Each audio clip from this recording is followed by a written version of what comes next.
सर्वांना नमस्कार. आवाज येतोय सर्वांना? येतोय. हा, तर आजच्या या आपल्या शेकडो टीव्ही आणि महात्मा फुले कृषी विद्यापीठ राहुरी यांच्या संयुक्त विद्यमाने आयोजित वेबिनार मध्ये ऊस पिकातील यांत्रिकीकरण या महत्वाच्या विषयावर आज आपल्याला संग्राम पाटील सर मार्गदर्शन करणार आहेत. तर आपण बघतोय की सातारा जिल्ह्यातील सर्वात महत्वाचं पीक जर आपण विचार केला तर सर्वात जास्त क्षेत्र हे ऊसाखाली आहे आपल्या इथलं. परंतु त्याची उत्पादकता पाहिजे एवढी आपल्याला मिळत नाही, त्यामुळे शेतकऱ्यांचं बरंचसं नुकसान होतंय. तर आपण सरासरी 80 ते 100 टन प्रति एकरी आपण उत्पादन काढायला पाहिजे. परंतु आजचं आपलं जर उत्पादन बघितलं तर 40 ते 50च्या दरम्यान शेतकरी उत्पादन काढतात. त्याच्या अडचणी काय आहेत, उत्पादन कमी व्हायची कारण काय आहेत, त्यासाठी कोणती लागवड पद्धत आपण अवलंब केली पाहिजे किंवा कोणत्या जातींचा आपण लागण केली पाहिजे. आणि याच्यामध्ये आपण आजचा जो विषय आहे की ऊस पिकातील यांत्रिकीकरण, आपण बघतोय की उत्पादन खर्च हा दिवसेंदिवस वाढत आहे, मजुरांचा पण आपल्याला तुटवडा भासत आहे आणि आजकाल पहिल्यासारखे आपल्याला मजूर उपलब्ध होत नाहीत खेडेगावात किंवा कुठेही आपण बघितलं तर मजुरांचा तुटवडा आहे. यावर पर्याय काय आहे, तर आपल्याला यांत्रिकीकरणाचा अवलंब शेतीमध्ये करणं फार महत्वाचं आहे. तर या ऊस शेतीमध्ये कोणती कोणती आपल्याला अवजारे वापरता येतील जेणेकरून आपल्याला उत्पादन घेणं कमी खर्चात जास्तीत जास्त उत्पादन कसं मिळवता येईल, तर याविषयी आपण संग्राम पाटील सरांचं मार्गदर्शन ऐकणार आहे. तर सर्वप्रथम मी कृषी विज्ञान केंद्र बोरगाव आणि शेकडो टीव्ही यांच्या तर्फे सर्व उपस्थितांचं मनपूर्वक स्वागत करतो आणि संग्राम पाटील सरांना विनंती करतो की त्यांनी आज आपलं ऊस पिकातील यांत्रिकीकरण याविषयी उपस्थितांना मार्गदर्शन करावं. संग्राम प्लीज. धन्यवाद बाबर सर. नमस्कार शेतकरी बंधूंनो. ऊस उत्पादकता वाढ किंवा ऊसामधील विविध समस्यांबद्दल किंवा वेगवेगळ्या विषयांवरती आपण चर्चा करत असतो. आज थोडासा वेगळा विषय घेऊन आज आपण आलेलो आहोत. आपण ऊस शेतीतील यांत्रिकीकरण थोडासा वेगळा विषय यासाठी की आपण बऱ्याचदा उत्पादन वाढीसाठी इतर अनेक गोष्टी बघतो, पण यांत्रिकीकरणामुळे आपल्या उत्पादनावरती किंवा उत्पादकतेवरती काही वाढ होऊ शकते किंवा या दृष्टीने आपण बऱ्याचदा तो विचार करत नाही. त्या दृष्टीने आपण हा विषय आज आपण घेतलेला आहे. आता जसं पवार सरांनी सांगितलं की ऊस हे फक्त सातारा जिल्ह्यासाठीच नाही तर संपूर्ण आपण जर महाराष्ट्राचा विचार केला तर हे कृषीच्या दृष्टीनं किंवा एकूणच ग्रामीण अर्थव्यवस्थेच्या दृष्टीनं देखील अतिशय महत्वाचं असं एक नगदी पीक आहे. महाराष्ट्राचं अर्थकारण ऊसावर चालतं असं म्हटलं तरी वावगं ठरणार नाही. परंतु असं असलं तरी दिवसेंदिवस आपण जर पाहिलं तर ऊसाची उत्पादकता कमी होते, उत्पादन खर्च मात्र भरमसाठ वाढत चाललेला आहे. आणि यामुळे आपल्याला आधुनिक तंत्रज्ञानाचा वापर करून उत्पन्न कसं वाढवता येईल, उत्पन्नामध्ये कशी वाढ करता येईल हे पाहणं अतिशय महत्वाचं झालेलं आहे. या दृष्टीने आपण जर पाहिलं तर ऊस लागवडीचा जर आपण विचार करता जवळपास एकूण जो आपलं उत्पादन खर्च येतो त्यापैकी जवळपास 40 ते 45% खर्च जो आहे हा निव्वळ आपला मजुरीवरती होत असतो. म्हणजे अगदी आपण पूर्व मशागतीपासून ते अगदी काढणीपर्यंत आपण जर गेलो तर जवळपास 40 ते 45% खर्च आपला मजुरीवरती होत असतो. आणि आजकालचा जर आपण विचार केला तर दरवर्षी मजुरीचे दर वाढत चाललेले आहेत आणि दर जरी वाढत असले तरी आपल्याला पाहिजे त्यावेळी मजूर उपलब्ध देखील होत नाहीत आणि मग त्यामुळे आपलं नियोजन देखील बऱ्याचदा बिघडतं किंवा वेळेवरती कामं होत नाहीत. मजुरांची टंचाई देखील बऱ्याचदा आपल्याला जाणवते, त्यामुळे देखील हे होतं. आणि यामुळं याला एक पर्याय म्हणून आपल्याला कमी वेळेत कमी खर्चात आपल्याला हे करण्यासाठी म्हणून आपल्याला सुधारित अवजारांचा वापर किंवा सुधारित अवजार आणि यंत्रांचा वापर करणं हे आपल्याला आता गरजेचं बनलेलं आहे.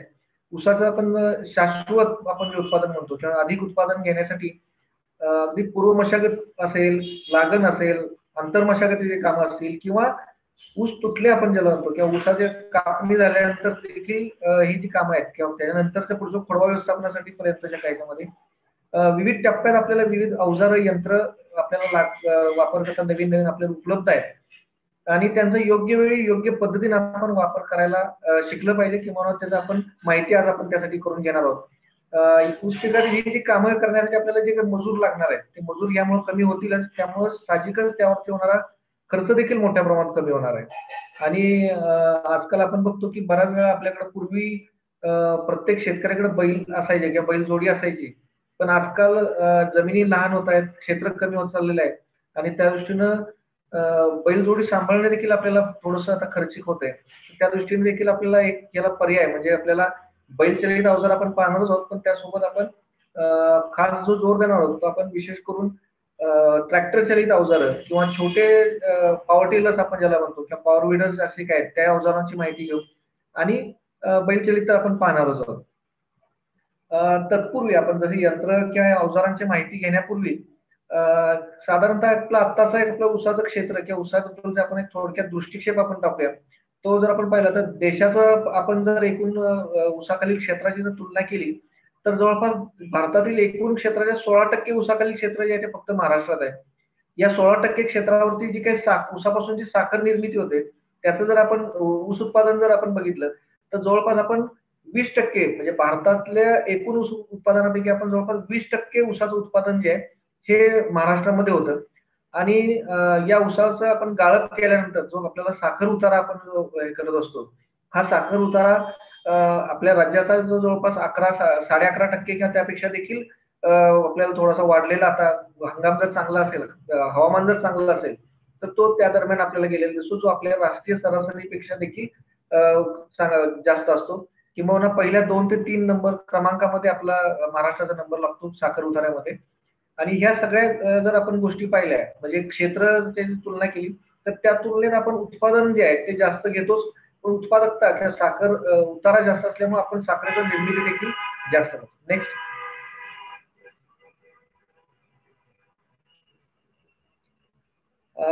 ह्या चित्रात आपण पाहिलं असेल महाराष्ट्रातील वेगवेगळ्या जिल्ह्यांचं साखर ऊस उत्पादन करणाऱ्या जिल्ह्यांचं आपण एक दाखवलेलं आहे. जर तुम्ही उजव्या कोपऱ्यापासून जर सुरुवात केली म्हणजे सोलापूर, कोल्हापूर, अहमदनगर, पुणे, सांगली, सातारा म्हणजे पश्चिम महाराष्ट्रातील हे जे जिल्हे आहेत या जिल्ह्यांचं जर आपण पाहिलं तर आपल्या लक्षात येईल की जवळपास 75% ऊसाचे साखरेचे उत्पादन जे आहे तर हे या 5-7 जिल्ह्यांमध्ये होतं. या जिल्ह्यामध्ये जसं शेतकऱ्यांचं क्षेत्र जरी कमी असलं तरी उत्पादकता जी आहे म्हणजे एकरी टनेज आपण किंवा हेक्टरी जे उत्पादकता आहे ती देखील जास्त आणि साखर उतारा जो आहे तो देखील या जिल्ह्यामध्ये जास्त आपल्याला पाहायला मिळतो आणि त्याचा परिणाम जर आपण पाहिला तर जे साखर कारखाने या भागातले ते साखर कारखाने फायद्यात आहेत त्यामुळे शेतकऱ्यांना देखील चांगला लाभ होतोय आणि त्याचं रूपांतर आपल्याला शेती आधारित इतर उद्योगांमध्ये देखील आपल्याला झालेलं पाहायला मिळतं. नेक्स्ट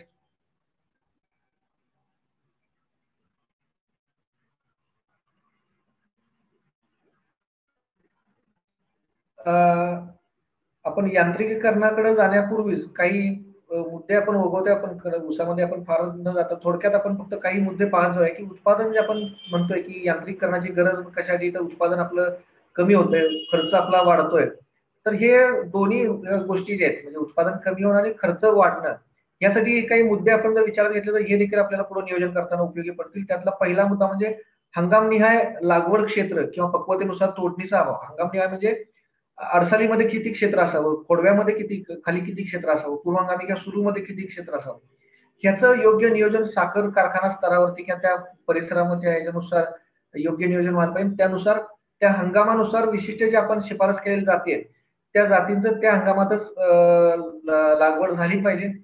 दुसरं याबद्दल आपलं एक आपल्याला बऱ्याच जण आपल्या शेतकऱ्यांच्या देखील अनुभव असतील बरेच शेतकरी आहेत आपण जे हंगाम शिफारस केल्या उदाहरणार्थ आपण अडसलीचं घेतलं तर आपण अडसली सांगतो की 15 जुलै ते 15 ऑगस्ट या कालावधीत अडसलीची लागण केली पाहिजे.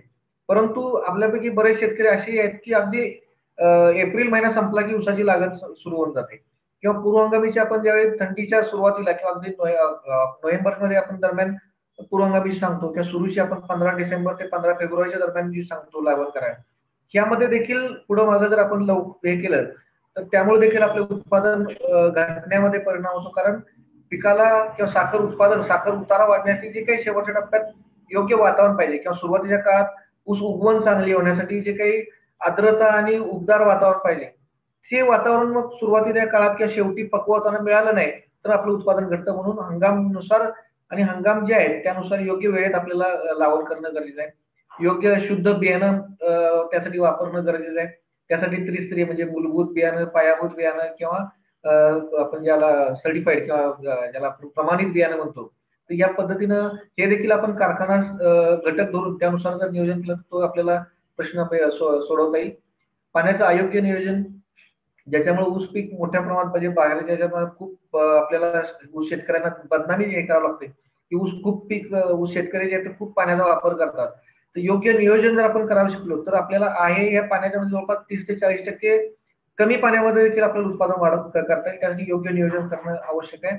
रासायनिक खतांचा असंतुलित वापर, योग्य वेळी पिकाच्या वाढीच्या नुसार जी खतांची आपण शिफारस केली आहे त्यानुसार नंतर स्फुरद पालाश किंवा आवश्यकता असेल तर त्यानुसार सूक्ष्म अन्नद्रव्यांचं पुरवठा त्यानुसार योग्य पद्धतीने आपण करणं, संतुलित पद्धतीने करणं गरजेचं आहे. त्यामुळे आपल्याला उत्पादन वाढ साधता येईल. पिकांच्या फेरपालटीचा अभाव, त्याच्यानंतर पुन्हा ऊस करत राहिलो आपल्या जमिनीचं उत्पादकता जी आहे ती कमी होत चाललेली आहे. त्यामुळे देखील आपलं उत्पादन घटत आहे. त्यासाठी आपण पीक फेरपालट म्हणजे थोडस कडधान्यवर्गीय पिकं किंवा द्विदल वर्गातील आपण पिकं घेऊन किंवा हिरवळीची पिकं घेऊन मग नंतर आपण ऊस पीक येणं, तर एक फेरपालट आपल्याकडे बऱ्याचदा घेतली जात नाही, त्यामुळे देखील उत्पादन घटते. नेक्स्ट.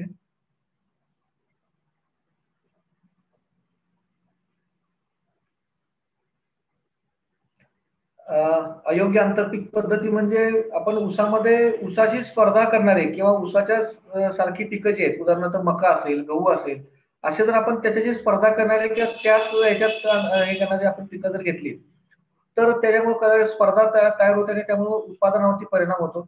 म्हणून ऊसाला स्पर्धा करणार नाहीत किंवा ऊसाच्या वाढीच्या अवस्थेवर स्पर्धा करणार नाहीत अशी आपल्याला आंतरपिकं निवडणं आणि त्यानुसार त्यांची लागण करणं हे आपल्याला फायदेशीर ठरेल.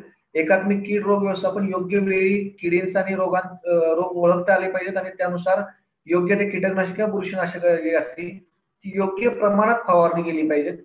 तण नियंत्रण, आपण सर्वांचा आजकाल आपण बघतो की मजूर टंचाई असल्यामुळं किंवा मजूर वेळेत मिळत नाहीत त्यामुळे आपण तणनाशक मोठ्या प्रमाणात वापरतो.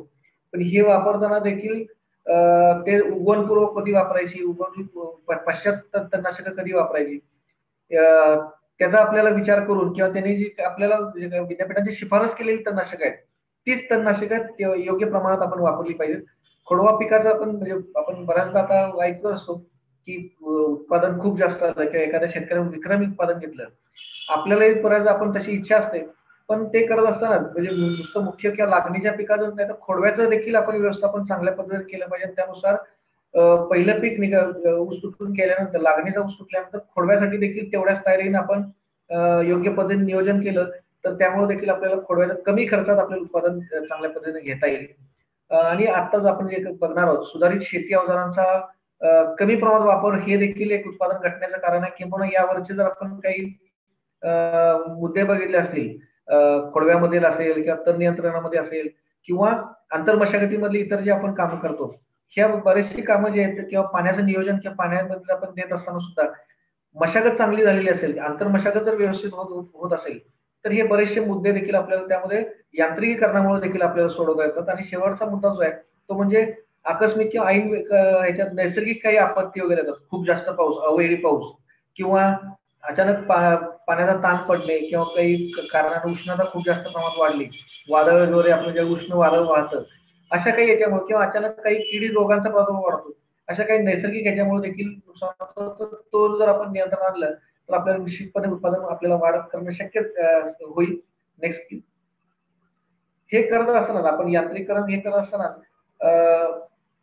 काय यांत्रिकरण, आपण नुसतं यांत्रिकरण तर आपण हे करणार पण ओघवत्या आपण फक्त जाता पाहूया की लागवड पद्धती जी आहेत किंवा कशा पद्धतीने आपल्याला लागवड केली पाहिजे की म्हणजे आपल्याला पारंपरिकपेक्षा आपल्याला थोडं उत्पादन वाढ घेता येईल आणि आपल्याला ही जी यंत्र अवजारं चालवायची आहेत ती यंत्र अवजारं चालवणं देखील आपल्याला जमीन हे करणं आपल्या शेतामध्ये सोयीचं होईल. किंवा नाहीतर मग असं होईल की पहिलं नियोजन आपलं चुकलेलं असल्यामुळे नंतर यंत्र किंवा अवजार आपल्याला शेतात वापरता येणार नाही.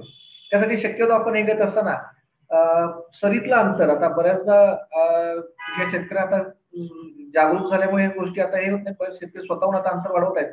तरी आपण जाता आपण पाहूया की साधारणतः सरीतलं अंतर जे आहे, दोन सरीतलं अंतर जे आहे ते साधारण मध्यम जमीन जर असेल 2.5-3 फुटापर्यंत खुली जमीन जर असेल तर त्यामध्ये दोन सरीतलं अंतर 100 सेंटीमीटर ते 120 सेंटीमीटर म्हणजे साधारणतः 3.5 ते 4 फूट अंतर आपल्याला दोन सरीमध्ये ठेवणं आवश्यक आहे. भारी जमीन असेल, खूप खोल काळ्या जमिनी असतील तर अशा जमिनीमध्ये आपण 4 ते 5 फुटापर्यंत अंतर ठेवू शकतो. काही शेतकरी त्याही पुढे गेले पण त्यांचं नियोजन जे व्यवस्थापन जे आहे की त्या पद्धतीनं सगळं सुरुवातीपासून असेल तर आपल्याला त्यामध्ये जाणं सोयीस्कर ठरेल. सध्या तरी आपल्याला भारी जमिनीमध्ये 4 ते 5 फूट अंतरापर्यंत आपण सरीमधलं अंतर घेणं संयुक्तिक ठरेल.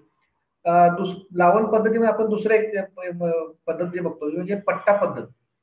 म्हणजे यामध्ये आपण सरी सोडल्यानंतर सलग 2 सऱ्यामध्ये ऊस लावण केल्यानंतर एक शेजारची सरी जी आहे ती आपण मोकळी सोडतो. त्याला आपण पट्टा पद्धत म्हणजे 2 सलग ऊसाच्या ओळी येतात, नंतर मध्ये एक मोठा पट्टा तयार होतो, ज्यामुळे सूर्यप्रकाश हवा भरपूर मिळतो, हवा खेळती राहते. आपल्याला नंतर मशागत करत असताना किंवा आतमध्ये काही आंतरपिकं घ्यायसाठी सुद्धा सोयीचं होतं, किंवा फवारणी वगैरे काही आपल्याला द्यायची असेल तर त्यासाठी देखील या पद्धतीमध्ये आपल्याला फायदा होतो. त्यासाठी मध्यम जमिनीत जर आपल्याला पट्टा पद्धत करायची असेल तर त्या ठिकाणी आपण 75 ते 150 सेंटीमीटर म्हणजे 75 सेंटीमीटरच्या अंतराने आपल्याला हे करून घ्यायचं, म्हणजे 2.5 फुटाच्या अंतराने आपल्याला सरी सोडायची आहे. ह्याच्यामध्ये आपण ऊस लावल्यानंतर तिसरी जी आहे ते आपल्याला मोकळा सोडायचा आहे, म्हणजे आपल्याला मध्ये 150 सेंटीमीटरचा मधला मोकळा होऊन जाईल, अंतर मोकळं राहतं. भारी जमिनी असेल जिथं जास्त खोल काळ्या जमीन आहे त्या ठिकाणी आपण 4 फूट ते 120 ते 150 सेंटीमीटर या पद्धतीने आपण त्याच्यामध्ये हे करतो, पट्टा पद्धतीने हे करतो. टिपरीतील हे करत असताना हे आपण सरी जर सोडली, सरी रुंद घ्यायची, 4 फूट घ्यायची, 4.5 फूट घ्यायची, आपण आपल्या जमिनीच्या नुसार पाहिलं. बऱ्याचदा आपण असं पाहतो की ऊस लागण करत असताना ज्या बहुतांश वेळा टिपरीची लागण किंवा कांडी ज्या आपण ऊसाची लावतो त्यावेळी बऱ्याच भागामध्ये टक्कर पद्धत म्हणजे अगदी एकमेकाला चिटकून एकाला एक लागून ऊसाच्या कांड्या लावल्या जातात किंवा टिपऱ्या ठेवल्या जातात, किंवा ज्याला एक सवाई पद्धत म्हणतात, म्हणजे एकाला एक थोडीशी वरती चढलेली असते ती एकमेकाच्या पेक्षा वरती एक मिळाली, अशा पद्धतीने देखील ऊसाचे केलं जातं. तर यामुळं होतं काय की बेण्याचा खर्च तर वाढतोच तुमचा, पण पुढं जे ऊसाची आपल्याला मर्यादित संख्या जी ठेवायची आहे किंवा आपण ज्याला मिलेबल केलं म्हणतो, तुटणाऱ्या ऊसाची संख्या जी आपल्याला अपेक्षित पाहिजे, ज्याची जाडी आपल्याला वाढवता यायला पाहिजे, पेराची लांबी वाढवता यायला पाहिजे, ते मग याच्यामध्ये गणित बिघडतं आणि आपला खर्च वाढत जातो, पण आता तुलनेत उत्पादन वाढत नाही. त्यासाठी टिपरीतलं अंतर जे आपल्याला ठेवत असताना जर आपण एक डोळ्याची टिपरी जर आपण वापरणार असू तर त्यामध्ये एक डोळ्याच्या टिपरीमध्ये वापरणार असेल तर 2 टिपरींच्या मध्ये साधारणतः 30 सेंटीमीटर अंतर म्हणजे साधारण 1 फूट अंतर आपल्याला ठेवायचं आहे. 2 डोळ्याच्या टिपरी आहे, जर आपण 2 डोळ्याची टिपरी जर वापरणार असो तर अशा वेळी आपल्याला 2 टिपऱ्यांच्या मध्ये 15 ते 20 सेंटीमीटर अंतर आपल्याला ठेवायचं आहे. ही ठेवताना एक काळजी घ्यायची असते ती म्हणजे टिपरी जे फिरवत असताना डोळे जे आहेत ते डोळे शक्यतो वरच्या बाजूला येतील अशा पद्धतीने आपल्याला ती टिपरी जमिनीवरती अंतरून ते ठेवून घ्यायची आहे. भारी जमिनीमध्ये सर्वसाधारणपणे आपल्याला जर आपण या पद्धतीने टिपरी लागण करणार असू तर साधारणतः एकरी 10,000 आपल्याला टिपऱ्या लागतात आणि मध्यम जमिनीमध्ये आपल्याला साधारणतः 12,000 टिपऱ्या लागतात. नेक्स्ट, नवीन एक पद्धत आपल्याला लागवडी पद्धत जी आपण म्हणतो की एक डोळा रोप पद्धत, म्हणजे टिपरीच्या याच्यापासून आपण करतच होतो, पण बऱ्याचदा काय होतं की पहिलं खरीपातलं वगैरे पीक निघाल्यानंतर की पहिल्या पिकात निघाल्यानंतर दुसरं आपल्याला ऊसाची पूर्वतयारी करायला फारसा वेळ मिळाला नाही, किंवा कदाचित पाऊस लांबला, खूप पाऊस झाला की अवकाळी पाऊस झाला, आपल्याला मशागत लवकर करता नाही, तो वेळ जो वाया जातो तो वाचवण्यासाठी आपल्याला ही एक डोळा पद्धत रोप पद्धत आपल्याला एक चांगली ठरू शकते. किंवा टिपरी लावल्यानंतर काही वेळा त्यामधले सगळेच डोळे मिळत नाहीत, काही वेळा उगवण कमी होते, अशा वेळी आपल्याला ते मधले जे अंतर गॅप पडलेला आहे तो भरून काढण्यासाठी आपल्याला या रोपवाटिकेतील रोपांचा किंवा एक डोळा रोपांचा आपल्याला वापर करता येऊ शकतो. हे आपण प्लास्टिक ट्रे मध्ये करू शकतो, प्लास्टिक पिशवी मध्ये करू शकतो, वैयक्तिक करू शकतो, किंवा काही खाजगी नर्सरी काही शेतकऱ्यांनी व्यवसाय सुरू केले त्यांच्याकडून खात्रीशीर ठिकाणून आपण ते देखील घेऊ शकतो. रोप जर आपण जर लावणार असेल तर त्यानुसार आपण इथं तुम्हाला दिसतंय 4 फूट सरी असेल आणि 2 रोपांच्या मधील अंतर आपण 2 फूट जर ठेवणार असेल तर साधारणतः आपल्याला एकरी 5,550 रोपं एकरी लागतात. 5 फुटाची सरी ठेवली तर 4,450 रोपं लागतात. 6 फुटाची जर सरी ठेवली असेल साधारण 3,700 रोपं. पुढचे जे आहेत 6 फूट किंवा 8 फूट जे आहेत ते शक्यतो मला वाटतं पूर्वीच्या शेतकऱ्यांनी ज्यांनी अंतर वाढवलेलं आहे किंवा ज्यांना आपल्याला हेक्टरी रोपांची संख्या ऊसांची संख्या मर्यादित ठेवून त्यांचं व्यवस्थापन जर आपल्याला करता येत असेल तर त्यांनी 6 फूट 8 फुटावरती जावं. शक्यतो 5 फुटापर्यंत आपण इतर शेतकऱ्यांनी गेलं तर आपल्याला फायदेशीर ठरेल. नेक्स्ट, रोप लावण की आपण आता ऊसाच्या लागणी पद्धती पाहिल्यानंतर आता आपण आपल्या याच्याकडे यांत्रिकरणाच्या विषयाकडे येऊ. आता हे जे आपण म्हणतोय की ऊस उत्पादन की आता जे आपण जे मुद्दे बघितले, आपल्याला बऱ्याच जणांना आपण अनुभवलं असेल की आपल्या ऊसाच्या ह्याच्यामध्ये का सतत तेच पीक आणि भरपूर पाणी वापरल्यामुळं बऱ्याच आपल्या जमिनी क्षारपड झालेल्या दिसत आहेत, त्या जमिनीमध्ये पाण्याचा निचरा चांगला होत नाही. तर हे महत्वाचं कारण आहे. त्यामुळे हे पहिलं अवजार जे आता आपण बघणार आहोत, खास मुद्दाम मी तेवढ्यासाठी सुरुवातीला घेतले की ह्या सारखे जे आहेत की जमीन क्षारपड होणं, पाण्याचा निचरा न होणं, यासारखे अपाय आपल्या जमिनीमध्ये होऊ नयेत आणि आपली शेती शाश्वतरित्या आपल्याला उत्पादन मिळावं यासाठी आपल्याला हे मोल नांगर जो आहे आपल्याला अतिशय फायदेशीर आहे. किंवा ज्या ठिकाणी भारी जमिनी आहेत, काळ्या जमिनी आहेत किंवा ज्या ठिकाणी चिकन मातीचं प्रमाण जास्त आहे, किंवा ज्या जमिनी आपल्याला पाण्याचं खूप जास्त पाणी धरून ठेवतात, लवकर वापशावरती येत नाहीत, अशा ठिकाणी अशा जमिनीमध्ये आपल्याला प्रॉब्लेम येतात आणि त्यासाठी आपल्याला मोल नांगर वापरावा लागतो. मोल नांगर जो आहे की हा काय करतो, तो आपण जसं या चित्रात बघतोय की खालच्या बाजूला म्हणजे आपण नांगरट करत असताना आपण नांगराचा फाळ ज्या खोलीवर जातो त्याच्यापेक्षा खालच्या थरात काय होतं, एक कठीण असा थर तयार झालेला असतो की ज्याच्या खाली तो कठीण थर झाल्यामुळे वरून पाणी खाली झिरपू शकत नाही. पाणी न झिरपल्यामुळे क्षार त्या वरच्या थरात जमा होतात आणि आपल्या पिकाच्या मुळांची वाढ देखील थांबते आणि उत्पादनावरती देखील परिणाम होतो. त्या मोल नांगराच्या साहाय्याने आपण बारीक त्या कठीण आलेला थर जो आहे म्हणजे नांगरटीच्या खालचा, त्या थराला आपण बारीक चीर पाडली जाते किंवा भेग पाडली जाते, ती खालची जमीन ओपन केली जाते, त्यामधून हवा किंवा पाणी खाली झिरपण्यास मदत होते आणि त्यामुळे जास्त झालेले क्षार जे आहेत वरती साठलेले ते क्षार जे आहेत ते आपल्याला त्याचं प्रमाण कमी करण्यास मदत होते.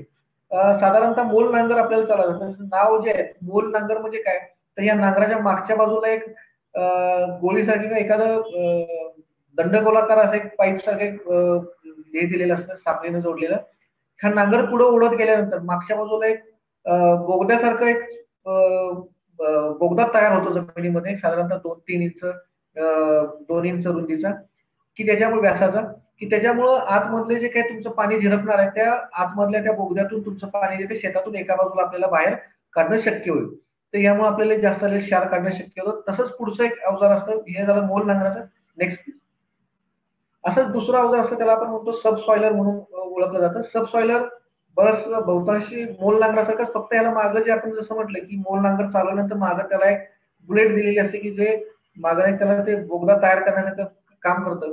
सब सॉइलर मध्ये तसा फक्त बोगदा तयार होता, फक्त तो चीर पाडत जातो, भेग पाडत जातो आणि त्यातून मग एक आता आपण जे बघतो तो व्हायब्रेटिंग सब सॉइलर आहे.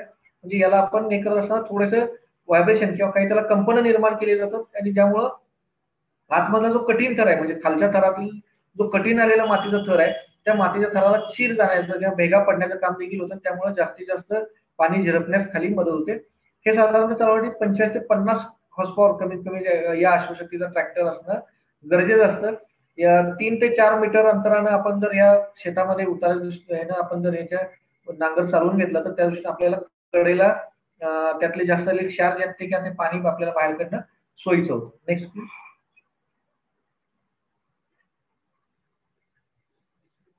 मोल नांगर चालवल्यानंतर पूर्व मशागत आपल्याला हे आपण सगळे पाहिलेले असेल, बऱ्याच जणांना आपल्याला एक सगळे हे असेल वेगळं पलटी सिंगल पलटी आपण एक फाळी नांगर आहे, 2 फाळी नांगर किंवा कदाचित तुम्ही व्हॉट्सअपवर किंवा इतर काही याच्यामध्ये आपण पाहिलं असेल की काही काही आता तर 6-8 फाळी देखील एवढे मोठे देखील नांगर तेवढे मोठे ट्रॅक्टर्स त्याला मग वापरावं लागतं. पण आपल्या गरजेनुसार किंवा आपल्या ह्याच्यानुसार आपण यातले किती पलटी वापरायचे. माती उलटून पडते याच्यामुळे, त्यामुळे खालच्या थरातील माती वर येणार आणि वरच्या थरातील माती खाली जाते. मातीला विश्रांती देखील त्यामुळे वरती त्या वरचा जो काही थरातला अन्नद्रव्य कमी झाला असेल तो थर खाली जातो किंवा जे काही पालापाचोळा किंवा इतर पिकाचे अवशेष असतील ते देखील गाठण्यामध्ये याची मदत होते आणि जमिनीमध्ये असलेले काही कीड वगैरे असतील किंवा त्याच्या काही कोश वगैरे असतील तर ते उघडे पडण्यासाठी देखील या आपल्याला नांगरटीचा मदत होतो.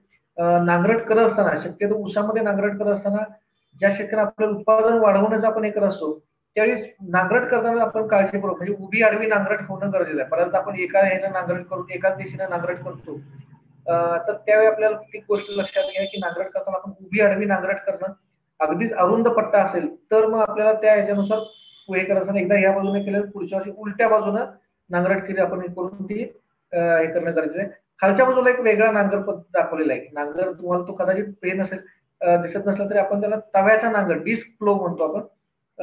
तव्याचा नांगर ह्याच्यात की हे जे आपण वरचे सिंगल पलटी नांगर किंवा डबल पलटी फाळा नांगर आपण जे बघतो हे ट्रॅक्टरला पुढे खेचावे लागतात आणि ताकद लावल्यानंतर त्या नांगराच्या ओझ्यामुळे जमिनीचा खालचा थर जो आहे तो कठीण येत जातो. ज्याला आपण शिअर स्टेज आपण जे म्हणतो की त्या ह्याच्यामुळे ती जमीन खालचा थर जो आहे तो कडक येत असतो. तर त्याऐवजी हा जो आपल्या त्यातला जो दुष्परिणाम आहे तो कमी करण्यासाठी आपण तव्याचा नांगर बऱ्याच ठिकाणी करता येऊ शकतो. ह्या तव्याच्या नांगरामध्ये आपण जसं बघतो की तवे जे आहेत त्याला मागच्या बाजूला तवे दिसतात किंवा गोल डिस्क बसवलेले असतात आणि त्याला विशिष्ट कोन दिलेला असतो, एक अँगल दिलेला असतो की ज्याच्यामुळं माती उभी कट करणं, त्याला एक करून खालची माती करून फिरवून वरती टाकणं. काप घेत कापलं तर रोटरी ऍक्शन असल्यामुळं मातीवरती जसं सिंगल पलटीचा किंवा डबल पलटीचा जेवढा वजन पडून खालची माती जेवढी कठीण होते तो दुष्परिणाम आपल्याला याच्यामध्ये टाळता येऊ शकतो. नेक्स्ट.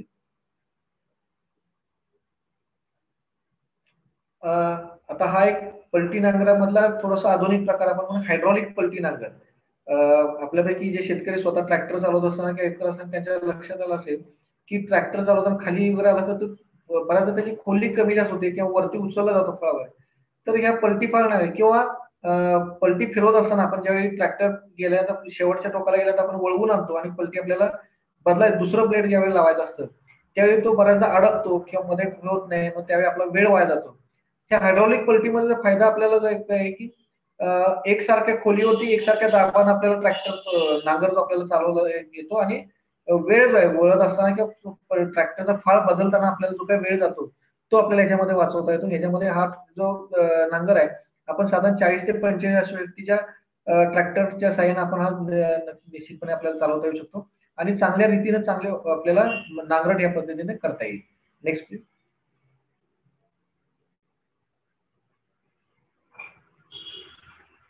मगाशी आपण तव्याचा नांगर बघितला, आता इथं आपण तव्याचा कुळव. आता हे कुळव जे आहेत तव्याचा कुळव खास करून कुठं वापरायचा आपण कल्टिवेटर किंवा दातेरी कुळव पाहिले असतील.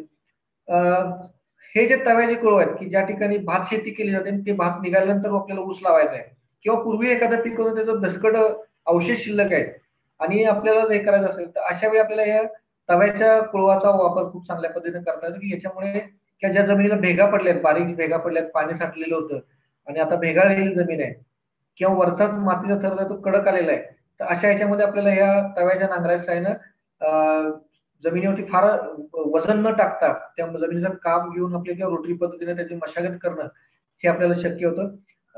ह्याच्यामध्ये काय होतं की ढेकळं जे आहेत की लहान आकाराचे होतात, मोठी ढेकळं तयार होत नाहीत, मातीवरती जास्त जोर पडत नाही आणि आता जो आपण या चित्रात बघताय की डाव्या हाताला जो निळ्या रंगाचा आपण दिसतोय दिसतोय त्याच्यामध्ये पुढच्या बाजूला बघितलं असेल तर आपल्याला आपण नॉच व्हील्स किंवा खाचा असलेलं चाकं किंवा तवे दिसत आहेत आणि मागच्या बाजूला ते अखंड असलेले तवे आहेत. ह्या वर पुढचा जो खाचा असलेले तवे आहेत त्यामुळे होतं काय की त्या जमिनीवरती असलेले जे काही अवशेष असतील पहिल्या पिकाने हे अवशेष त्याचे बारीक तुकडे करणं त्या ह्याच्या आपल्याला शक्य होतं आणि मागच्या ह्याच्यामुळे ते जे तुकडे केलेले जे काही अवशेष आहेत ते मातीमध्ये मिसळले देखील जातात, म्हणजे सेंद्रिय पदार्थ आपल्याला जमिनीत गाडण्यासाठी याची मदत होते.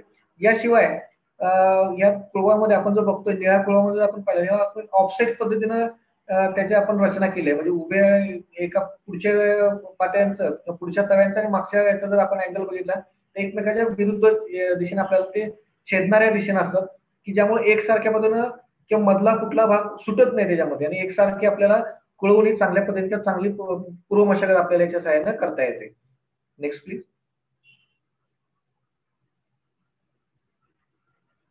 हे दातरी कुळव आहेत.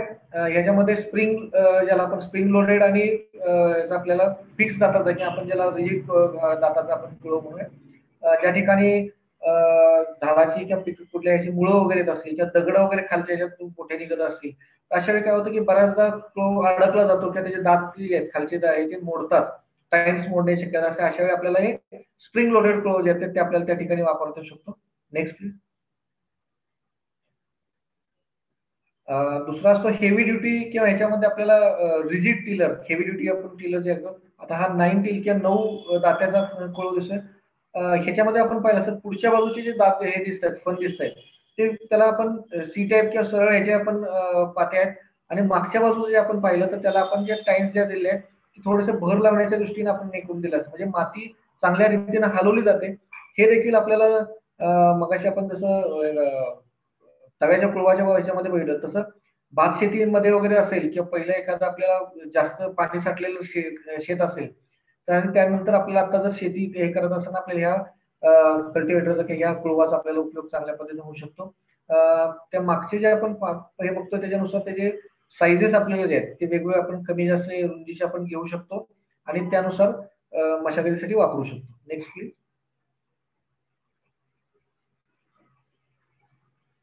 रोटावेटर मला वाटतं हा सगळ्याच शेतकऱ्यांना आपण आताचा सगळ्यात आवडता अवजार म्हणता येईल, कारण प्रत्येक जण शेतकरी आता सगळ्या ह्याला आपल्याला रोटावेटर वापरतायत.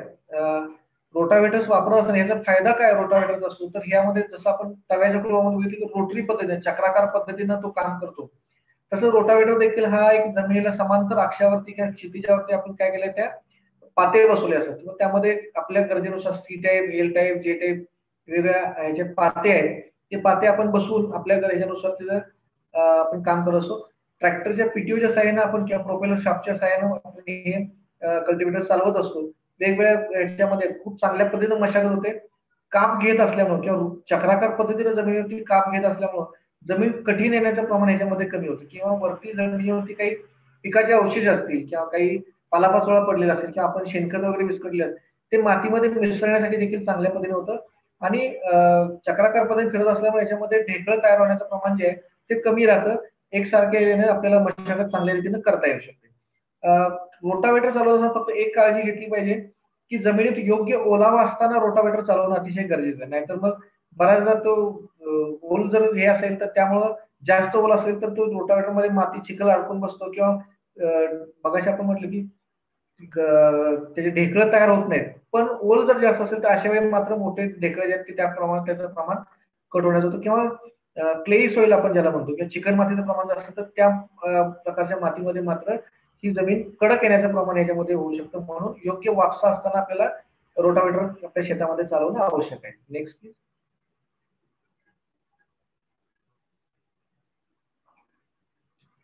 बंड फॉर्मर बऱ्याचदा आपण ही मशागत केल्यानंतर म्हणजे सरी वगैरे सोडून झाल्यानंतर बांध तयार करण्यात, पाट वगैरे तयार करण्यात त्याचा उपयोग होतो. हे रिजर्स आहेत. आपल्याला रिजर्स आपण सरी सोडण्यासाठी आपण याचा उपयोग करतो. आपण जसं चित्रात बघताय त्याच्यामध्ये खाली एक टाइम रिजर दिलेला आहे की ज्याला साईडने आपण खोली त्याची आपल्याला हे करू शकतो. किती खोलीवरती आपल्याला ते करायचे आहे, किती खोलीची आपल्याला सरी सोडायची आहे, आणि मधलं जे अंतर आहे दोन रिजन मधलं किंवा दोन सऱ्यांमधलं अंतर देखील आपण यामध्ये ऍडजस्टेबल हे करतात आपल्याला कमी जास्त करता येऊ शकतं. आपल्या गरजेनुसार आपण ते ठरवू शकतो. ट्रॅक्टर जे आपण केलेत तर त्यानुसार आपल्याला रिजर्सचा आपण वापर करून सरी चांगल्या पद्धतीने सोडणं, माती व्यवस्थित लागणं किंवा हे करणं सुद्धा याच्यामध्ये आपल्याला शक्य होतं. Next please. नेक्स्ट.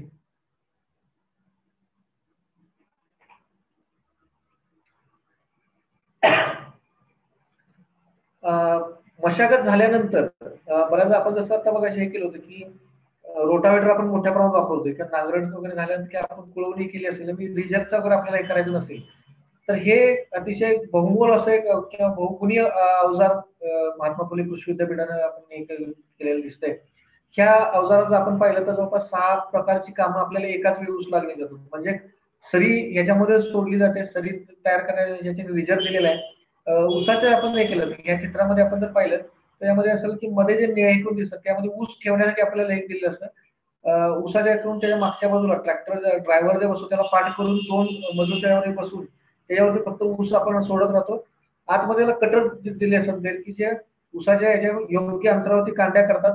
ते जमिनीमध्ये सरीमध्ये अंतरणं त्या अंतरत असताना त्यावरती बीज प्रक्रिया करण्यासाठी आपण जे काही कीटकनाशक किंवा जैविक जीवाणू खतांचं जे काही द्रावण असेल ते त्याच्यावरती शिंपडणं, ते सरीमध्ये अंतरल्यानंतर त्याला मातीने आच्छादन करणं आणि त्याचबरोबर खताचा जो काही डोस आहे तो देखील योग्य खोलीवरती देणं, असे 5-6 प्रकारची कामं एकाच वेळी ह्या ऊस लावणी यंत्राच्या साहाय्याने आपल्याला या ट्रॅक्टर चालित ऊस लावणी यंत्राच्या साहाय्याने करता येतं. साधारणतः एका दिवसामध्ये 1.5 ते 2 हेक्टर क्षेत्रावरची लावणी आपल्याला या एका यंत्राच्या आपल्या एकाच यंत्राने करता येते. एकच यंत्र वापरत असल्यामुळे परत परत आपल्याला वेगवेगळी ट्रॅक्टर बोलवणं किंवा त्यामध्ये आपल्याला वेळ देखील वाचतो आणि इंधनाचा खर्च देखील आपल्याला मोठ्या प्रमाणात कमी करता येईल. नेक्स्ट. नेक्स्ट. हा थोडासा आधुनिक ऊस लावण यंत्र आहे, म्हणजे पहिल्या याच्यामध्ये सुधारणा केलेले आहे. हे ऊस रोप लावण यंत्र आपण आता मगाशी म्हटलं होतं की बऱ्याचदा आपल्याकडे ऊसाची एक डोळ्याची रोपं तयार करून मग आपण ते वेळ वाचवण्यासाठी किंवा आपल्या बराचसा सुरुवातीचा पहिलं पीक निघाल्यानंतर जो काही वेळ होतो तो वेळ वाचवण्यासाठी आपण एक डोळा रोपं लावतो. तर हे मजुरांच्या सहाय्याने करायचं म्हटलं तर ते देखील बरंचसं वेळ खाऊ आणि खर्चिक काम आहे. त्यासाठी हे यंत्र आपण जे विकसित केलेलं आहे ऊस रोप लावण्याचं यंत्र, याच्यामुळे आपल्याला दिसत असेल की मध्ये एक जो पिवळ्या रंगाचा प्लॅटफॉर्म दिसतोय, त्या प्लॅटफॉर्मवरती ऊसाचे जे काही ट्रे आहेत, रोपाचे ट्रे आहेत ते आपण ठेवलेले असतात आणि मागच्या बाजूला 2 व्यक्ती बसून खाली त्याच्या खाली जो हिरवा ड्रम दिसतोय तो आपण रिव्हॉल्विंग ड्रम असतात, त्याच्यामध्ये एक एक रोप ते ठेवत जातात आणि त्यानंतर खाली जे त्याच्या खालच्या बाजूला जे काही 2 डिश दिसत आहेत किंवा चकत्या दिसतात, त्याच्यामध्ये आपल्याला ते रोप सोडले जातात. तिथून ते रोप उभं गेल्यानंतर उभं लागल्यानंतर त्याला कडेनं माती लावण्याचं काम एक ह्याच्यामध्ये होत असतं. त्याच बाजूला त्याला बाजूनं सरीच्या आपण किंवा रिजरचे देखील आपण हे करून त्याला सरीचे देखील तयार करून घेत असतो. तर हे देखील एक चांगलं आपल्याला मजूर आणि याच्यामध्ये वेळेत बचत करणारं असं एक यंत्र आहे. याचा देखील आपण शेतकऱ्यांना चांगला, फक्त याच्यामध्ये एक आहे, आपल्याला ऊसाचे हे करत असताना ऊसाचे रोपाचे आपल्याला शेंडे कट करून घेणं गरजेचं असतं. अन्यथा ते कमी जास्त याच्या उंची जर असतील तर ते योग्य याच्यात पडत नाही, किंवा काही वेळा तिरकी रोपं लागणार, म्हणून शेंडे कट करून आपल्याला याच्यामध्ये लावणं गरजेचं आहे. नेक्स्ट.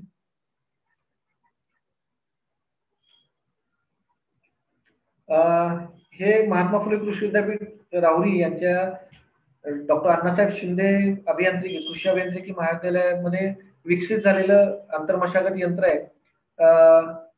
आंतरमशागतीमध्ये आपण एक करत असताना म्हणजे माती हलकी भर देणं किंवा मोठी भर घालत असताना वरंबा फोडणं, रिजर्स माती दाबणे आणि त्याच वेळी खताचा जो डोस आहे तो खताचा डोस मातीआड करून देणं, असे विविधांगी कामं ह्या यंत्रणेच्या सहाय्याने करतात. आणि हा विशेष करून आपल्याला छोट्या ट्रॅक्टरच्या सहाय्याने, म्हणजे आपण ज्याला आपण मिनी टिलर्स किंवा पॉवर टिलर जे 17-18 HP ट्रॅक्टरच्या सहाय्याने आपल्याला हे यंत्र आपल्याला या छोट्या ट्रॅक्टरच्या सहाय्याने आपल्याला चालवता येऊ शकतं. साधारणतः 4 ते 5 फूट आपण जे सरीचं अंतर ठेवलेलं आहे त्याच्यामध्ये अतिशय चांगल्या पद्धतीनं हे यंत्र चालतं.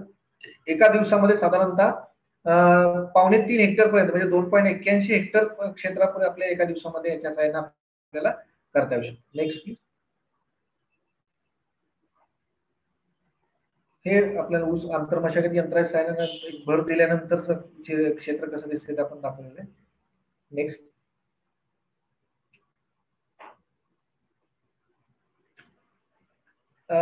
हे थोडं आपल्या शेतकऱ्यांचे कदाचित आपण किती कोणी पाहिलं असेल की आपल्या पाहण्यात आले का, आपण रोटावेटर जर पाहिलं पूर्व मशागतीसाठी जर, तसंच हे रोटरी खुरपणी यंत्र म्हणजे काय, रोटावेटरला आपल्याला अखंड याच्यावरती एकच त्याला आपण अक्ष म्हणतो की ऍक्सल वरती सगळे ब्लेड बसवले असतात, ते संपूर्ण तेवढ्या याच्यामध्ये ते मशागत करत असतं. रोटरी खुरपणी यंत्रामध्ये काय होतं की मधल्या सरीमधल्या वरंब्यावरती जे काही तण वगैरे वाढतं किंवा मध्ये आपल्याला त्यामध्ये मशागत करायची असते, खुरपणी करायची असते, तर याच्यामध्ये 3 छोटे छोटे रोटावेटर्स आपण असतात सोप्या याच्यात म्हणूया की ती 3 रोटावेटर्स वेगवेगळ्या ठिकाणी ह्याच्यामध्ये योग्य याच्या अंतरावरती छोट्या रोटावेटर्स बसवले जातात, आपण त्या पद्धतीने ते गोल फिरत असतात आणि त्या ह्याच्यामध्ये आपल्याला त्या 3 ह्याच्यामध्ये आपल्याला ते कलर दिसत आहेत. या त्याच्यामध्ये आपण जर पहिल्यांदा ब्लेड जे आहेत पाते जे बसवले असतात ते सी आकाराचे पाते असतात की ज्यामुळे माती वरचे जे ते माती कट करणं आणि ते तण जे आहे ते तण त्याच्या खाली गाडलं जाणं यासाठी उपयोगी पडतात. अतिशय म्हणजे कमी ह्याच्यामध्ये आपल्याला एक करून घेण्यासाठी आपल्याला हे एक चांगलं यंत्र आहे. आंतर मशागतीसाठी आपल्याला बऱ्याचदा खुरपणीसारखे कामं जे आहेत की मजूर अभावी राहतात तर ते आपल्याला याच्यामुळं लवकर करता येतील. नेक्स्ट. आता अशाच काही कामं आपल्याला जे आहेत आंतर मशागतीमधली किंवा खुरपणीसारखी कामं करण्यासाठी आपल्याला दुसरे काही छोटे पॉवर टिलर्स किंवा पॉवर विडर देखील आहेत, ते देखील आपण पुढे पाहणार आहोत. Next please. मगाशी आपण आंतर मशागत यंत्र पाहिलं होतं तेच क्लोजअप त्याच्या जवळून आपण दाखवलंय. हे काही अशा तर बाजारात वेगवेगळे छोटे यंत्र आहे, अगदी 2 हॉर्स पॉवर पासून ते 9, 10, 11 हॉर्स पॉवर पर्यंत छोटे छोटे याच्यात आपल्या गरजेनुसार किंवा आपल्या जमीन क्षेत्रानुसार आपण ते घेऊ शकतो. आता काही याच्यातले असे यंत्र आहेत की ज्याला आपण एकाच यंत्राच्या सहाय्यानं आपल्याला वेगवेगळे 10-12 कामं, म्हणजे जे छोटे शेतकरी आहेत ज्यांना मोठा ट्रॅक्टर घेणे शक्य नाही, किंवा अगदी लहान क्षेत्र आहे की जिथं मोठा ट्रॅक्टर चालवणं शक्य होत नाही, तर अशा ठिकाणी आपल्याला असे छोटे पॉवर टिलर पॉवर विडर जे आहेत तर अशा आपल्याला याचा वापर करून यांच्या सहाय्याने देखील आपण भर लावणं वगैरे, आपण जसं मधल्या एक याच्यामध्ये दिसतंय त्याला खाली जे पाते दिसत आहेत ह्याची रुंदी आपल्याला कमी जास्त करता येऊ शकते, म्हणजे सरीच्या सरीच्या रुंदीनुसार आपल्याला किती पाते लागणार आहेत ते आपल्याला ठेवू शकतो, ऍडजस्ट करू शकतो. त्याचा एक फायदा आहे. या व्यतिरिक्त एचटीपी सारखे काही फवारणी यंत्र आपल्याला याला जोडता येऊ शकतात. पाणी खेचण्याचा पंप जो आहे आपण याचा आपण डिझेल पंप म्हणून देखील याचा आपण वापर करू शकतो. रिजनचा आपण काही करून हलकी भर देण्यासाठी, बाळबांधणी करण्यासाठी वगैरे असे जो वेगवेगळ्या प्रकारचे आपल्याला अटॅचमेंट जोडून या यंत्रांचा वापर करतो. छोट्या शेतकऱ्यांसाठी किंवा अगदी आंतर मशागत करण्यासाठी याच्यावरती अतिशय खूप चांगलं यंत्र आहे. आणि मजुरांच्यासाठी किंवा मजुरांच्या आपल्याला हे करण्यामध्ये जो काही वेळ जातोय किंवा मजुरांवर होणारा जो खर्च आहे तो कमी करण्यासाठी त्या दृष्टीनं हे देखील अतिशय उपयुक्त अशी ही यंत्र आहेत. Next please.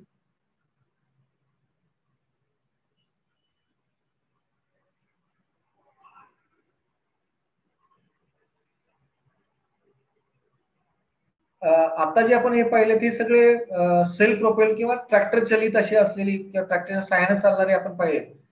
सुरुवातीला जसं म्हटलं की आता बैलांचे आपल्याकडे उपलब्धता किंवा बैल देखील कमी झालेले आहेत.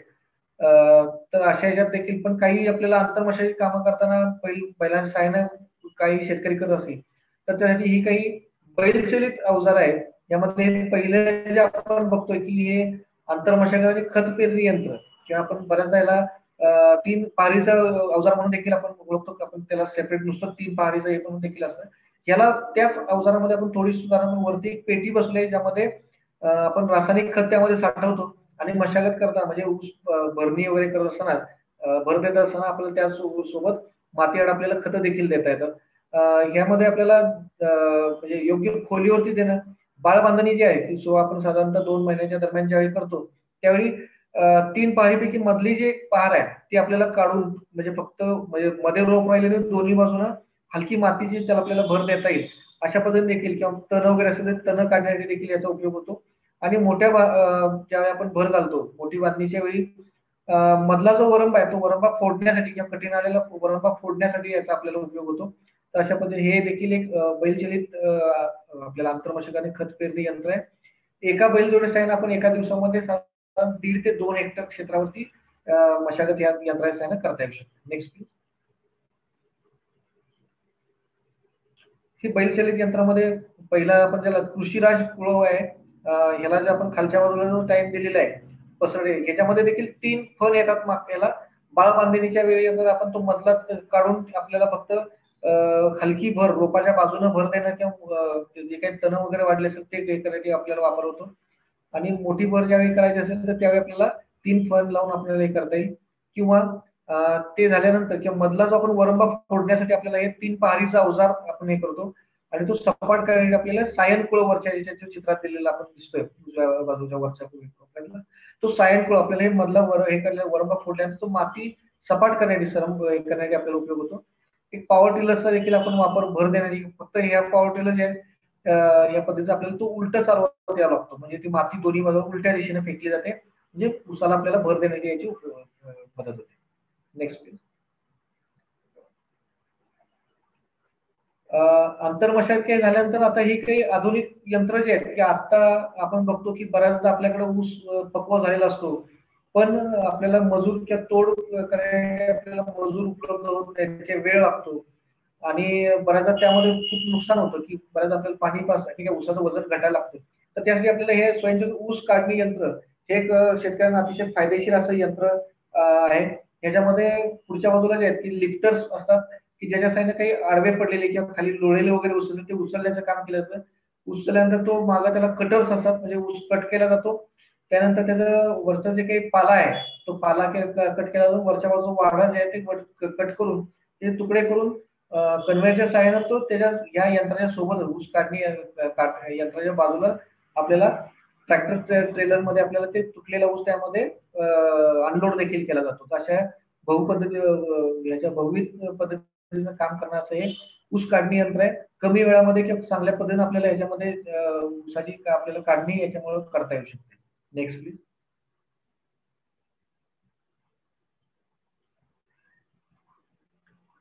आता ऊस काढल्यानंतर बऱ्याचदा आपल्या शेतकऱ्यांचं हे असतं की ऊस काढण्यापर्यंत आपण हे करत असतो पुढे खोडव्याकडे आपण दुर्लक्ष करतो किंवा खोडवा करताना ऊस तुटल्यानंतर आपण थोडंसं कदाचित आपण वर्षभर जे काही घेतलं असेल थोड्याशा त्या काळात आपण निश्चिंत होतो आणि थोडंसं आपल्याला पुढचं जे नियोजन आहे खोडव्याचं ते आपलं उशिरा होत जातं त्यामुळे पुढचं जे उत्पादन जे आहे ते खोडव्याचं देखील उत्पादन आपल्याला कमी होतं. आजकाल आपण जर काही प्रगतशील शेतकऱ्यांचा किंवा काय आपण यशोगाथा शेतकऱ्यांच्या पाहिल्या असतील तर आता शेतकऱ्या जे आपण म्हणतो की पूर्वीच्या ह्याच्यात आपलं उत्पादन 40-50 टन एकरी येत होतं ते आपण आता हळूहळू आपल्यापैकी अनेक शेतकरी 100 टनापर्यंत पोहोचले.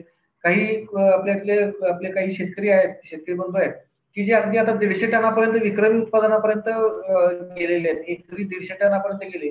आता त्याचा पुढचा टप्पा आहे की फक्त लागणीच्या ऊसातच नाही, तर खोडव्यामध्ये देखील आपल्याला 100 टनाच्या पुढे आपल्याला उत्पादन घ्यायचं आहे आणि ते शाश्वत पद्धतीने घ्यायचं आणि त्यासाठी आपल्याला ह्या काढणी पश्चात जी काही अवजार आहेत त्यांचा आपल्याला ऊसामध्ये फार चांगला उपयोग होतो. त्यातलं पहिलं म्हणजे हे पाचट कुट्टी यंत्र किंवा ज्याला आपण श्रेडर म्हणतो. पाचट कुट्टी यंत्र यासाठी की आपल्याकडे सर्रास आज देखील अनेक शेतकरी ऊस तुटल्यानंतर राहिलेला जो पाचट आहे हे जाळून टाकतात, कारण पुढच्या आपल्याला मेहनतीला अडचण येते किंवा ते सोयीस्कर होत नाही, खूप अडचणी होतात वगैरे. तर त्यामुळे आपल्याला हे श्रेडरच्या साहाय्याने किंवा पाचट कुट्टी यंत्राच्या साहाय्याने आपण जरी केलं तर पाचटाचे बारीक तुकडे केले जातात आणि ते मातीमध्ये त्यामध्ये आपल्याला अंतरले जातात. ह्याच्यामुळे होतं काय की आपल्याला शेतामध्ये एका ऊसामध्ये आपल्याला शेणखत किंवा सेंद्रिय खत जर आपल्याला कमी असले तरी देखील ती जे कमतरता आहेत ती आपल्याला पाचटाच्या साहाय्याने आपल्याला भरून काढल्या जातात. शिवाय पाचट जाळून जे काही आपण नुकसान करतो ते आपल्याला जागेवरती हळूहळू कुजलं जातं. जमिनीवरती आच्छादन देखील एक या पाचटाच्या तुकड्या होता हळूहळू कुजलं जाऊन त्याच्यापासून अन्नद्रव्य पुढच्या आपल्याला पिकाला मिळतात. जमीन सच्छिद्र राहते, जमिनीचं तापमान नियंत्रणात राहतं. यासाठी पाचट ठेवणं गरजेचं असतं आणि हे राखण्यासाठी आपल्याला हे पाचट कुट्टी यंत्र अतिशय फायदेशीर असते. रोटरी मागच्या बाजूला आपल्याला हे करून दिसतं. नेक्स्ट घ्या तुम्हाला पुढच्या याच्यामध्ये आपल्याला अजून डिटेल्स मध्ये पाहता येईल. हे आपल्याला जे रोटावेटर मध्ये थोडेसे बदल करून आपल्याला हे पाचट करण्याचं कुट्टी यंत्र आपण बनवू शकतो शेतकरी घरच्या घरी देखील. यामध्ये आपण जर बघितलं तर मधले जे आपल्याला पॉवर टिलर कल्टिवेटर रोटावेटरचे जे पाते आहेत मधले पाते जे ते साधा आपण जे आकाराचे पाते बसवले असतात आणि कडेच्या जे पाते आहेत ते आपण एल टाईप पाते बसवतो. यामुळे होतं काय की मधले जे पाचट आहे हे पाचट त्याचे बारीक बारीक तुकडे साधारणतः 5-10 सेंटीमीटर लांबीचे त्या पाचटाचे बारीक तुकडे केले जातात. याला पुढे एक रोलर दिलेला असतो, तर त्या रोलरमुळे पाचट जमिनीवरती दाबलं जातं जमिनीशी हे करून आणि मागच्या आपण जे कडेला जे आपण एल टाईपचे जे काही पाते दिले होते रोटावेटरला त्या एल टाईप ह्याच्यामुळे पात्यामुळे काय होतं की बाजूची जी माती आहे ती कडेची माती वरंब्याची फोडून ती माती या पाचटावरती काही प्रमाणात विस्कटली जाते आणि मातीच्या संपर्कात आल्यामुळे पाचट कुजण्यासाठी लवकर कुजण्यासाठी आपल्याला मदत होते. पाचट योग्य पद्धतीने दबलं देखील जातं. Next please.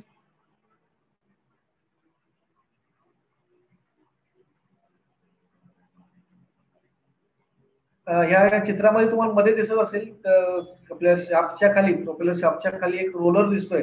हा रोलर तो करताना तो पाचट दाबण्याचं काम करतो. त्यामुळे पाचट आपण जे काही विस्कट किंवा घ्यायला तर आपल्याला नंतर ज्याला अडचणी येतात तर ते होत नाही. एकाच वेळी हे पाचट दाबणं, पाचट कुट्टी करणं आणि बगला फोडण्याचं काम देखील या यंत्राच्या आपल्याला करता येऊ शकतं. नेक्स्ट.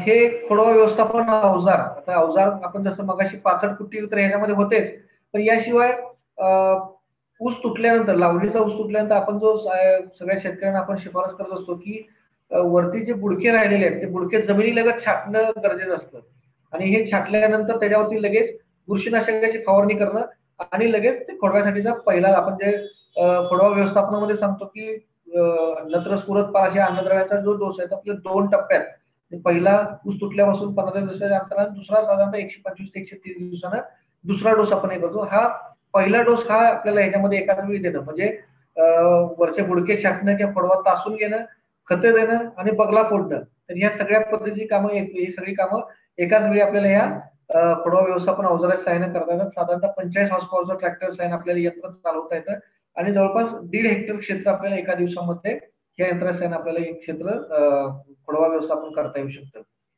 35 ते 40% म्हणजे मजुरीच्या खर्चामध्ये आणि वेळेत आपल्याला जवळपास 35 ते 40% बचत या यंत्राच्या साहाय्याने होते. Next please. आता काही शेतकरी जे नर्सरी करतायत किंवा स्वतः करतायत किंवा काही व्यावसायिक दृष्ट्या करून मोठ्या प्रमाणात रोप तयार करण्याची करत असतील तर त्या शेतकऱ्यांसाठी आपण पूर्वी मॅन्युअल हे असायचं की प्रत्येक आपल्याला एक एक डोळा त्या ह्याच्यापासून वेगळा आपल्याला कट करावा लागायचा.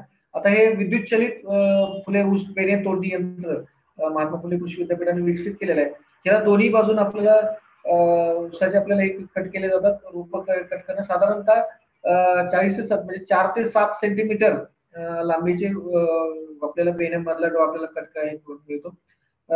एका सिंगल फेज वरती असल्यामुळे आपल्याला घरगुती डिस्कनेक्शन वरती किंवा आपल्याला याच्यामध्ये देखील आपल्याला तो हे मशीन चांगलं चालवतं. साधारणतः 65,000 ऊस डोळे किंवा बेने जे आपण म्हणतो हे आपल्याला एका तासामध्ये आपल्याला हे तयार करून मिळतं. तर त्यामुळे आपल्याला जवळपास मजुरीच्या खर्चामध्ये जवळपास 80% पर्यंत आपल्याला या यंत्रानं बचत करता येते. Next please. आता त्याच्यामध्ये काही आधुनिक जे आहेत, काही याच्यामध्ये नर्सरी मोठ्या याच्यात त्याच्यामध्ये आपल्याला ट्रे जे आहेत, म्हणजे एका बेनत कट होणं, डोळे तयार करणं, हे करणं आणि ते ट्रे मध्ये कोकोपीट अंथरून त्यामध्ये हे करणं, ह्या सगळ्या गोष्टी देखील आपल्याला एका वेळी करता येणं शक्य झालेलं आहे. धन्यवाद मित्रांनो. बरेच आपण या वेळामध्ये आपण यंत्र पाहिलीच आहेत. आपल्याला काही शंका असतील किंवा अजून आपल्यामध्ये काही करायचं असेल आपण त्याच्यावरती चर्चा करूया.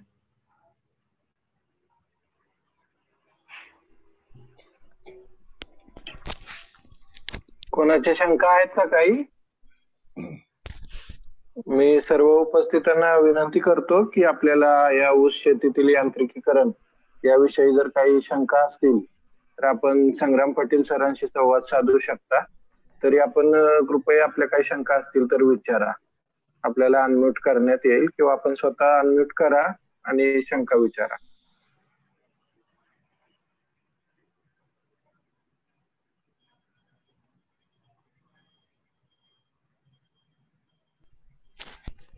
तुमचे जर काही प्रश्न असेल तर स्वतःला अनम्यूट करा आणि तुमचे जे काही क्वेश्चन असतील ते सरांना तुम्ही विचारू शकतात.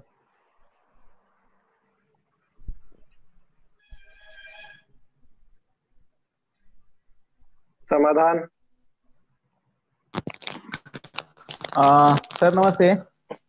नमस्कार. हॅलो. हा विचारा. हा नमस्ते.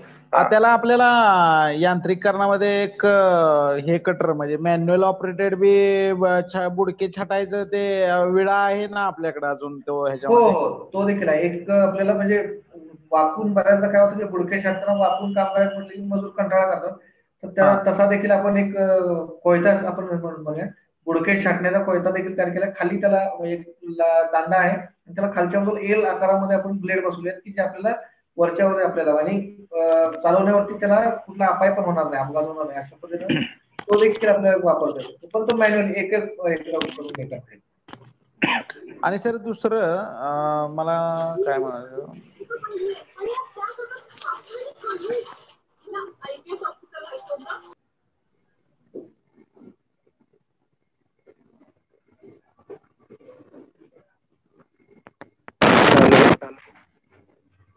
हॅलो. हॅलो. विचारा. प्रश्न विचारायचा तो लक्षात नाही केला माझ्या. ठीक आहे, मी आठवत आलं की विचारतो, तोपर्यंत बाकीच्यांचं चर्चा झालं. फेसबुकला एक प्रश्न आहे सर, रवींद्र मोरे यांचा, पाचट जाळण्याबद्दल, पण त्यांनी एवढंच विचारलंय फक्त पाचट जाळण्याबद्दल, त्यांना त्यांची काही माहिती पाहिजे असेल तर सांगता येईल का? बऱ्याचदा आपण पाचट जाळतो शेतकरी, याचं कारण असं आहे की साधारणतः एकरी साधारण 5 ते 8 टनापर्यंत आपल्याला पाचट तयार होतं आणि पाचट शेतात असल्यामुळे पुढचं जे खोडवा व्यवस्थापन जे आहे आपल्याला, आता पाणी पाजणं असेल किंवा पुढचे खताचं वेगळून देणं, हे थोडंसं अडचणीचं म्हणून शेतकरी पाचट ठेवायला कंटाळा करतात. तर याला पर्याय म्हणून पाचट जाळल्यामुळे काय होतं की त्या ठिकाणची जमीन भाजली जाते, त्यामुळे त्या ठिकाणी जीवाणूंची संख्या कमी होऊन जाते, मोठ्या प्रमाणात अन्नद्रव्य नष्ट होतात आणि पाचटामध्ये असलेले जे अन्नद्रव्य आहेत, नत्र असेल, खास करून पालाश जो आहे हा घटक आपल्याला या पाचटामधून भरपूर मिळतो. सिलिकॉन एक अन्नद्रव्य की याच्यामध्ये या पाचटामध्ये असतं की जे आपण जाळल्यामुळे नष्ट होतं, तर ते आपल्याला याच्यामध्ये आपण एखाद्या आपण जागेवरती जर पाचट आच्छादन केलं किंवा कुठे करून माती जे आपण हे करून घेतलं हळूहळू कुजवतं, तर त्यामुळे आपण मगाशी जसं म्हटलं की आच्छादनाचा फायदा होतो, त्यामुळं पाणी कमी लागतं, जमीन जास्त न तापल्यामुळे जमीन मऊ राहते, भुसभुशीत राहते, जीवाणूंची वाढ चांगली होते. त्यामुळे तुम्ही घातलेली जी रासायनिक खत आहेत त्या रासायनिक खतांचा चांगलं म्हणजे त्याची कार्यक्षमता वाढण्यासाठी देखील आपल्याला या पाचटाचा उपयोग होतो आणि तणांचं नियंत्रण खूप चांगल्या पद्धतीने होतं की आपल्याला नंतर वेगळं तणनाशक किंवा आपल्याला आंतरमशागत वरती होणारा जो खर्च आहे तो देखील पाचटामध्ये आपल्याला पाचट ठेवल्यामुळं कमी करता येऊ शकतो. म्हणून शक्यतो आपल्या शेतकऱ्यांनी पाचट जाळणं ही प्रथा आपल्याला हळूहळू आता बंद करायला गरजेचं आहे. सर आम्हाला तर पाचट कुजवण्याचे जीवाणू हवेच आहेत, ते आपणाकडून मिळतीलच. पण सर दुसरं की आता एक नवीन ह्या शेतकऱ्यांना पेटंट मिळालं कराडच्या येथील की ऊसाचा डोळा काढून, त्या संदर्भात थोडस काय? छान प्रश्न. मला वाटतं कराड तालुक्यातील एक इंदोली म्हणून गाव आहे. मला वाटतं प्रदीप निकम असे शेतकरी आहेत. त्यांचं पेटंट पण त्यांनी स्वतः घेतलेलं आहे. KRD मशीन म्हणून त्यांनी एक यंत्राचं, म्हणजे आपण जसं एखादी अडकिता किंवा सांडशीच्या असं पकडीच्या आकाराचं त्यांनी यंत्र बनवलेलं आहे. उभ्या ऊसामध्ये आपल्या म्हणजे प्रत्येक वेळी आपण बेणं किंवा रोपं तयार करताना आपल्याला माहिती आपला ऊस तोडून आणावा लागतो आणि मग तो डोळे हे केल्यानंतर बाकीचा ऊस वाया जातो. यामध्ये आपल्याला ऊस तोडल्यानंतर मधले फक्त डोळा त्यामध्ये कट करून गाडी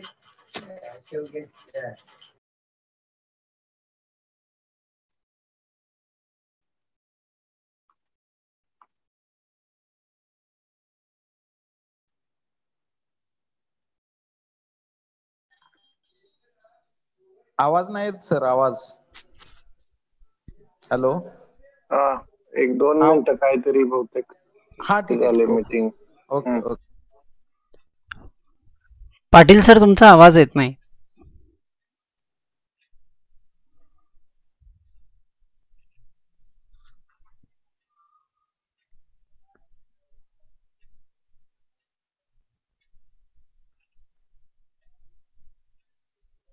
हॅलो. पाटील सरांचा आवाज डिस्कनेक्ट झालाय हा बहुतेक. ते कनेक्ट होत आहेत सर, कनेक्ट होत आहेत. हा कनेक्ट झालेत. परत. येतो का आवाज? हा हा सर बोला बोला. तर तो एक आपल्याला म्हणजे डोळा काढण्याचं यंत्र, त्याला KRD मशीन, KRD असं त्याचे नाव दिलं आहे. तर ते देखील आपण वापरू शकतो, काय हरकत नाही. आणि म्हणजे आपल्याला तो जो बऱ्याचदा ऊस नर्सरी ते आपल्याला वाया जाणारा ऊस आहे तो देखील आपल्याला वापरता येईल.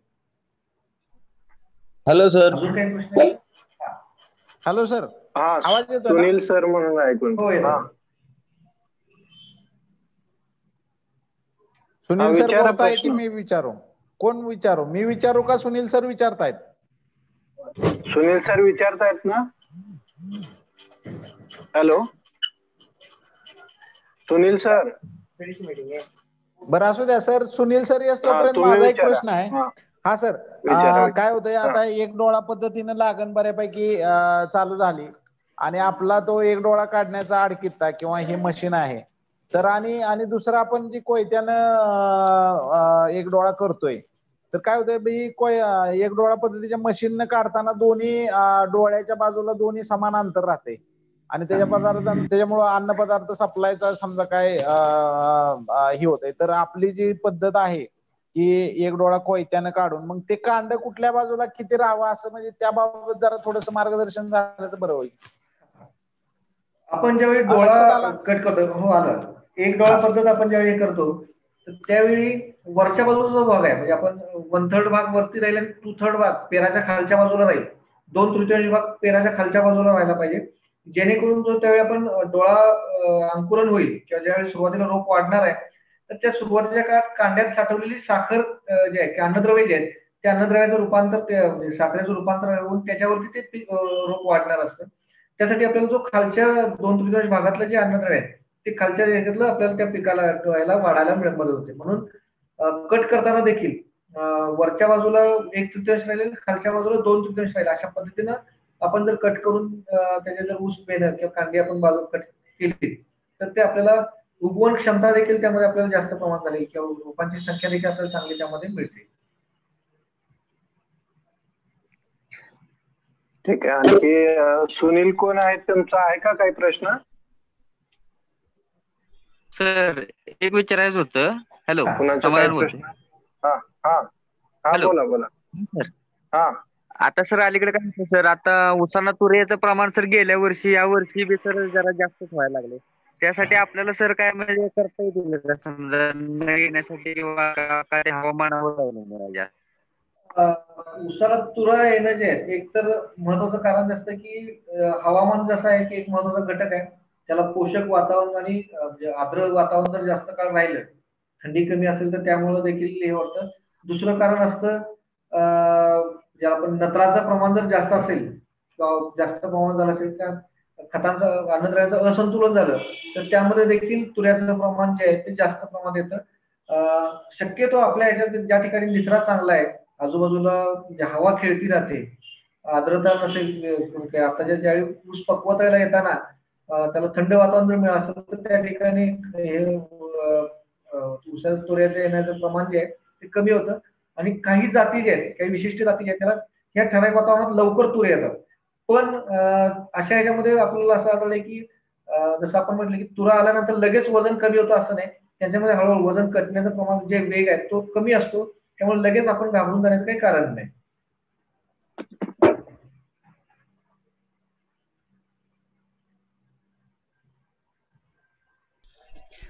हॅलो हॅलो हा हा विचारा. अजून आहे का कुणाची शंका? सुनील भोर सरांचा काही प्रश्न होता, त्यांनी हँड वरती केला होता. त्यांना काही शंका असेल तर विचारू शकतात.